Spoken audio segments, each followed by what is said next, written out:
Mr. Speaker, Canadians are sick and tired of a Prime Minister who never takes responsibilities for the things that happen under his watch, whether it's the record high inflation or interest rates or the doubling of housing costs or the constant international embarrassments. He always finds someone else to throw under the bus. Are you that person?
Indeed, it is the Prime Minister's sole responsibility to guarantee the diplomatic success of major world leaders who come to this country.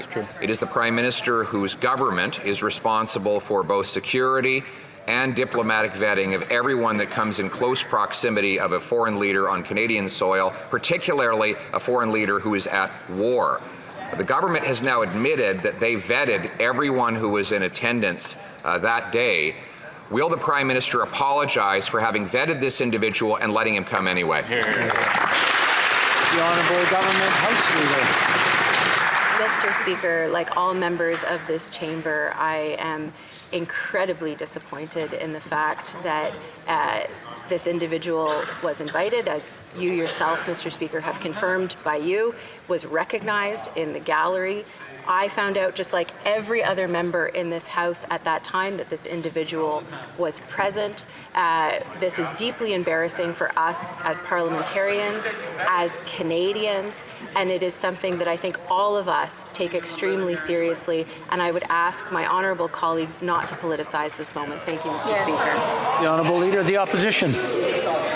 Mr. Speaker, the Prime Minister is responsible. He is in Ottawa today. He can get on his feet and answer for his massive diplomatic embarrassment and shame. Stand up.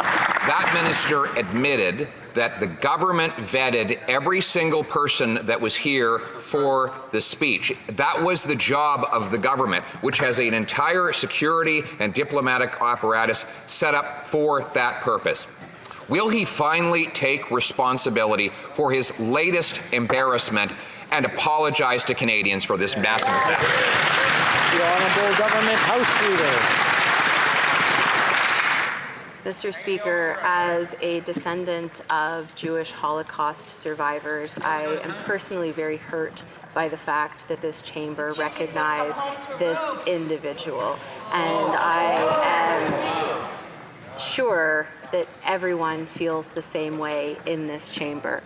The Parliamentary Protective Service had the appropriate screening in place to ensure the security of last Friday's event, and that is what I was referring to, Mr. Speaker. But what I can continue to say is that we all must take this seriously because it is hurting many communities. Honourable Leader of the Opposition. It is the job of the Government of Canada, the Privy Council Office, which is the Prime Minister's personal department, the Prime Minister's security forces in the RCMP, to vet every single person that comes within proximity of a high-profile foreign war leader who is involved in a very difficult conflict right now. It was the job of the Prime Minister to protect that foreign leader from this massive embarrassment. If the Prime Minister failed to have vetting in place, then that in itself is a massive act of incompetence. Will he take responsibility and apologize for that? The Honourable Leader of the Opposition. Mr. Speaker, I would again ask the Leader of the Opposition to not politicize this issue. He knows just as well as everyone else in this chamber that the decision to invite this individual was yours, Mr. Speaker, and yours alone, that you did not inform the government or the Ukrainian delegation that you were inviting him or that you would recognize him. You made that public yesterday. The Leader of the Opposition knows that, and I would ask that he sticks to the facts. Thank you, Mr. Speaker. Yes, very good. Leader of the Opposition. Well, if the Prime Minister is so proud of how he conducted himself, he would be on the floor in the House of Commons today answering questions. Instead of hiding under a rock. Mr. Speaker, I know the Leader of the Opposition doesn't want to rely on the facts, but the facts in this situation are that the government had no prior knowledge that this individual was being invited, nor that he would be recognized. And if they go back and recall what happened on Friday, they will see that it was indeed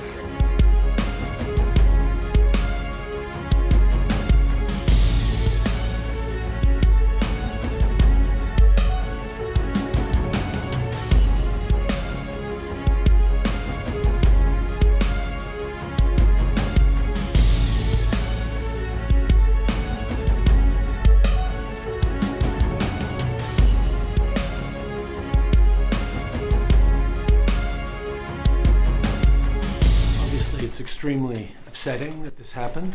The Speaker has acknowledged his mistake and has apologized. But this is something that is deeply embarrassing to the Parliament of Canada and by extension to all Canadians. I think particularly of Jewish MPs and all members of the Jewish community across the country who are commemorating Yom Kippur today. I think it's going to be really important that all of us push back against Russian propaganda, Russian disinformation, and continue our steadfast and unequivocal support for Ukraine.